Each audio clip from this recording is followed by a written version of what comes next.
ಕನ್ನಡದಲ್ಲೇ ಹೊಸ ಪದಗಳನ್ನು ಕಟ್ಟುವ ಬಗೆ. ಡಿ.ಎನ್. ಶಂಕರ್ ಭಟ್. ಇಂಗ್ಲಿಷ್ ಪದಗಳಿಗೆ ಕನ್ನಡ ಪದಗಳು.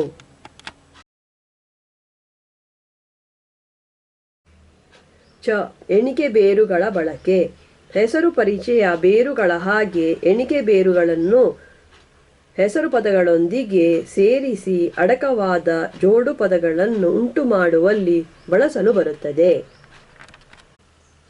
ಇವುಗಳಲ್ಲಿ 1, 2 ಮತ್ತು 3 ಎಂಬ ಹುರುಳಿರುವ ಬೇರುಗಳು ಮತ್ತು ಅರ್ಧ ಎಂಬ ಹುರುಳಿನ ಬೇರು ಮುಖ್ಯವಾದವುಗಳು.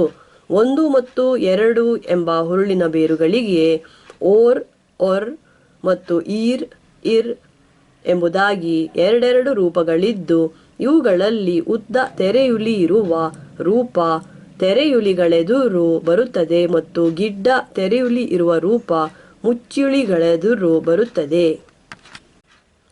3 ಎಂಬ ಹುರುಳಿನ ಬೇರಿಗೂ ಮೂರ್, ಮುರ್ ಎಂಬುದಾಗಿ 2 ರೂಪಗಳಿವೆ. ಆದರೆ ಇವುಗಳ ಬಳಕೆಯಲ್ಲಿ ಸಾಕಷ್ಟು ಹೊರಪಳಿಕೆಗಳಿವೆ. ಮೂರ್ ಎಂಬುದು ಮೂರಾನೆ, ಮೂರಾಳು ಎಂಬಂತಹ ಪದಗಳಲ್ಲಿ ತೆರೆಯುಲಿಗಳೆದುರು ಬರುವುದಾದರೂ ಕೊನೆಯ ರಕಾರವನ್ನು ಕಳೆದುಕೊಂಡ ಇದೇ ರೂಪ ಮೂಗಾವುದ, ಮೂನೆಲೆ, ಮೂಗೆರೆ ಎಂಬಂತಹ ಹಲವು ಪದಗಳಲ್ಲಿ ಮುಚ್ಚುಲಿಗಳೆದುರು ಬರುತ್ತದೆ. ಹೀಗಿದ್ದರೂ ಮುರ್ ಎಂಬುದು ಮುಚ್ಚುಲಿಗಳ ಎದುರಷ್ಟೇ ಬರುತ್ತದೆ. ಇದಲ್ಲದೆ ಇವುಗಳ ಕೊನೆಯಲ್ಲಿ ಬರುವ ರಕಾರ ಹಲವು ಜೋಡು ಪದಗಳಲ್ಲಿ ಅದರ ಬಳಿಕ ಬರುವ ಮುಚ್ಚುಲಿಯ ರೂಪಕ್ಕೆ ಬದಲಾಗುತ್ತದೆ. ಆದರೆ ಈ ಎರಡನೆಯ ಮಾರ್ಪಾಡು ನಡೆಯದಿರುವ ಪದಗಳೂ ಕೆಲವಿವೆ. ಇದಕ್ಕೆ ಕೆಲವು ಎತ್ತುಗೆಗಳನ್ನು ಕೆಳಗೆ ಕೊಡಲಾಗಿದೆ. 1. Or, or. ಓರಂಕೆ, ಒಕ್ಕೂಟ, ಒಪ್ಪೊತ್ತು, ಓರಡಿ, ಒಗ್ಗಟ್ಟು, ಒಬ್ಬೆರಳು, ಓರಂದ, ಒತ್ತಂಡ, ಒರ್ತುತ್ತು, ಓರೆಲೆ, ಒನ್ನಾಡಿಗ, ಒರ್ನುಡಿ. 2. ಈರ್, ಇರ್. ಈರಡಿ, ಇಕ್ಕಟ್ಟು, ಇನ್ನುಡಿಗ, ಇರ್ತಂಡ, ಈರೊತ್ತೆ, ಇಗ್ಗಾಲಿ, ಇಬ್ಬಗೆ, ಇರ್ತಲೆ, ಈರಲಗು, ಇಜ್ಜೋಡು, ಇಬ್ಬಾಯಿ, ಇರ್ಬಾಯಿ, ಈರೊತ್ತರ, ಇತ್ತಂಡ, ಇಮ್ಮಡಿ. 3. ಮೂರ್, ಮುರ್. ಮೂಗಾವುದ, ಮೂವೊಟ್ಟೆ, ಮೂಗೋಂಟು, ಮೂಗೋಂಕು. ಮುಕ್ಕಣ್ಣ, ಮುಕ್ಕಾಲಿ, ಮುನ್ನೀರು, ಮುಪ್ಪುರಿ. 4. ಅರೆ. ಈ ಒಟ್ಟಿಗೆ ಅರೆವಾಸಿ ಎಂಬ ಹುರುಳು ಮಾತ್ರವಲ್ಲದೆ ತುಸು ಎಂಬ ಹುರುಳು ಇದೆ. ಎತ್ತುಗೆಗಾಗಿ ಅರೆನುಡಿ ಎಂಬುದಕ್ಕೆ ಸಾಕಷ್ಟು ತಿಳಿಸದ, ತುಸು ತಿಳಿಸಿದ ಮಾತು ಎಂಬ ಹುರುಳು, ಅರೆಗಂಟು ಎಂಬುದಕ್ಕೆ ಗಟ್ಟಿಯಾಗಿ ಕಟ್ಟದ, ತುಸು ಕಟ್ಟಿದ ಗಂಟು ಎಂಬ ಹುರುಳು ಮತ್ತು ಅರೆಗೆಲಸ ಎಂಬುದಕ್ಕೆ ಮುಗಿಸದ, ಉಳಿಸಿರುವ, ತುಸು ಮಾಡಿದ ಕೆಲಸ ಎಂಬ ಹುರುಳು ಸಿಗುತ್ತದೆ. ಆದರೆ ಕೆಳಗೆ ಕೊಟ್ಟಿರುವಂತಹ ಹೆಚ್ಚಿನ ಎತ್ತುಗೆಗಳಲ್ಲೂ ಇದು ಅರೆವಾಸಿ ಎಂಬ ಹುರುಳನ್ನೇ ಕೊಡುತ್ತದೆ. ಅರೆಕಾಲು, ಅರೆಗಳಿಕೆ, ಅರೆಹುಚ್ಚ, ಅರೆಗೋಳ, ಅರೆಪಾಲು, ಅರೆಹೊತ್ತು, ಅರೆದಿಂಗಳು, ಅರೆಮುಸುಕು, ಅರೆಗಣ್ಣು, ಅರೆಮರುಳು, ಅರೆಹಣ್ಣು, ಅರೆಹೊತ್ತು.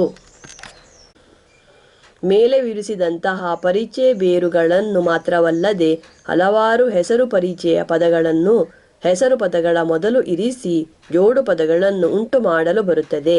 ಈ ರೀತಿ ಬಳಕೆಯಾಗಬಲ್ಲ ಹೆಸರು ಪರಿಚಯ ಪದಗಳಿಗೆ ಕೆಲವು ಎತ್ತುಗೆಗಳನ್ನು ಕೆಳಗೆ ಕೊಡಲಾಗಿದೆ. ದಟ್ಟನೆರಳು, ನಳಿದೋಳು, ಹಸಿಹಿಟ್ಟು, ಹುಳಿದೋಸೆ, ದಪ್ಪಕ್ಕಿ, ನಸುನಗೆ, ಹಳೆಬಟ್ಟೆ, ಕೂಚುಗಡ್ಡ, ತೋರಗೊಂಬು, ನೇಟುಸುದ್ದಿ, ಸೊಟ್ಟಬಾಯಿ, ಓರೆಮೂಗು, ಚೆಲ್ಲೆಗಣ್ಣು, ಹಾಳುಹರಟೆ, ಸಿಹಿತಿಂಡಿ, ದೊಡ್ಡಮನೆ. ಎಸಕ ಪರಿಚಯಗಳ ಬಳಕೆ. ಎಸಕ ಪರಿಚಯಗಳನ್ನು ತಿಳಿಸುವ ಹಲವು ಬೇರುಗಳನ್ನು ಹೆಸರು ಪದಗಳ ಮೊದಲು ಬಳಸಿ ಜೋಡು ಪದಗಳನ್ನು ಉಂಟು ಮಾಡಲು ಬರುತ್ತದೆ. ಆದರೆ ಹೆಸರು ಪರಿಚಯಗಳ ಹಾಗೆ ಇವು ಹೆಸರು ಪದಗಳು ಗುರುತಿಸುವ ಪಾಂಗಿನ ಪರಿಚಯನ್ನು ನೇರವಾಗಿ ತಿಳಿಸುವುದಿಲ್ಲ. ಇದಕ್ಕೆ ಬದಲು ಯಾವುದಾದರೊಂದು ಎಸಕದ ಪರಿಚಯನ್ನು ತಿಳಿಸಿ ಅದನ್ನು ಹೆಸರು ಪದ ತಿಳಿಸುವ ಪಾಂಗಿನೊಂದಿಗೆ ಸಂಬಂಧಿಸುತ್ತದೆ. ಇದನ್ನು ಕೆಳಗೆ ಕೊಟ್ಟಿರುವ ಎತ್ತುಗೆಗಳಲ್ಲಿ ಕಾಣಬಹುದು. ಮುಂಗಡ, ಮುಂದಾಗಿ ಕೊಡುವ ಕಡ. ಮುಂಗಾರು, ಮೊದಲಿಗೆ ಬರುವ ಕಾರು, ಮಳೆ. ಮುಂಗಾಲ, ಮುಂದುಗಡೆ ಇರುವ ಕಾಲ. ನಡುತೂತು, ಗಾಲಿಯ ನಡುವೆ ಇರುವ ತೂತು. ಒಳಕೋಟೆ, ಕೋಟೆಯ ಒಳಗೆ ಕಟ್ಟಿದ ಇನ್ನೊಂದು ಕೋಟೆ. ಹಿಮ್ಮೇಳ, ಹಿಂದುಗಡೆ ಇರುವ ಮೇಳ. ಕಡೆನೋಟ, ಹೊರಸುತ್ತು. ಮುನ್ಕಾಪು, ಮೇಲಾಟ. ಕೀಳರಿಮೆ ಎಂಬಂತಹ ಕೆಲವು ಜೋಡು ಪದಗಳಲ್ಲಿ ಪರಿಚಯನ್ನು ಹೆಸರು ಪದದೊಂದಿಗೆ ಸಂಬಂಧಿಸಲು ಬೇಕಾಗುವ ಎಸಗವನ್ನು ಆ ಹೆಸರು ಪದವೇ ನೋಟ, ಸುತ್ತು, ಕಾಪು, ಅರಿಮೆ ತಿಳಿಸುತ್ತದೆ. ಎಸಗ ಪರಿಚಯಗಳ ಬಳಕೆಯಲ್ಲಿ ಇನ್ನೊಂದು ಬಗೆಯ ಹುರುಳಿನ ವ್ಯತ್ಯಾಸವೂ ಕಾಣಿಸುತ್ತದೆ. ಕೆಲವೆಡೆಗಳಲ್ಲಿ ಹೆಸರು ಪದ ತಿಳಿಸುವ ಪಾಂಗಿನ ಹರವನ್ನು ಅವು ಕಡಿಮೆ ಮಾಡುತ್ತವೆ ಮತ್ತು ಬೇರೆ ಕೆಲವೆಡೆಗಳಲ್ಲಿ ಅವು ಆ ಪಾಂಗಿನ ಒಡೆತವನ್ನು ಬಳಸಿ ಅದರ ಒಂದು ಪಾಲನ್ನಷ್ಟೇ ತಿಳಿಸುತ್ತವೆ. ಎತ್ತುಗೆಗಾಗಿ ಒಳಬಾಗಿಲು ಎಂಬುದು ಒಳಗಡೆ ಇರುವ ಬಾಗಿಲನ್ನು ತಿಳಿಸುತ್ತದೆ. ಎಂದರೆ ಬಾಗಿಲು ಎಂಬ ಪದದ ಹರವನ್ನು ಕಡಿಮೆ ಮಾಡುತ್ತದೆ. ಆದರೆ ಒಳದವಡೆ ಎಂಬುದು ದವಡೆಯ ಒಳಭಾಗವನ್ನು ಎಂದರೆ ಅದರ ಒಂದು ಪಾಲನ್ನು ತಿಳಿಸುತ್ತದೆ.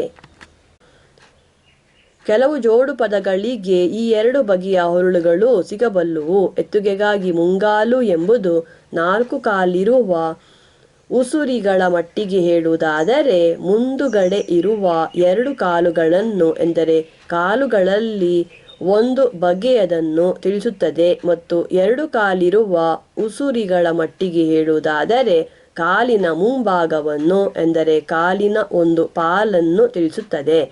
ಹೊಸ ಪದಗಳನ್ನು ಕಟ್ಟುವವರು ಎಸಗ ಪರಿಚಯಗಳ ಬಳಕೆಯಲ್ಲಿ ಕಾಣಿಸುವ ಈ 2 ಬಗೆಯ ಹುರುಳುಗಳನ್ನು ಗಮನದಲ್ಲಿರಿಸಿಕೊಂಡಲ್ಲಿ ಅವು ಅವರ ನೆರವಿಗೆ ಬರಬಲ್ಲುವು. ಹೆಸರು ಪದಗಳ ಮೊದಲು ಜೋಡು ಪದಗಳಲ್ಲಿ ಬರಬಲ್ಲ ಕೆಲವು ಎಸಗ ಪರಿಚಯಗಳ ಬಳಕೆಯನ್ನು ಕೆಳಗೆ ವಿವರಿಸಲಾಗಿದೆ. 1. ಒಳ.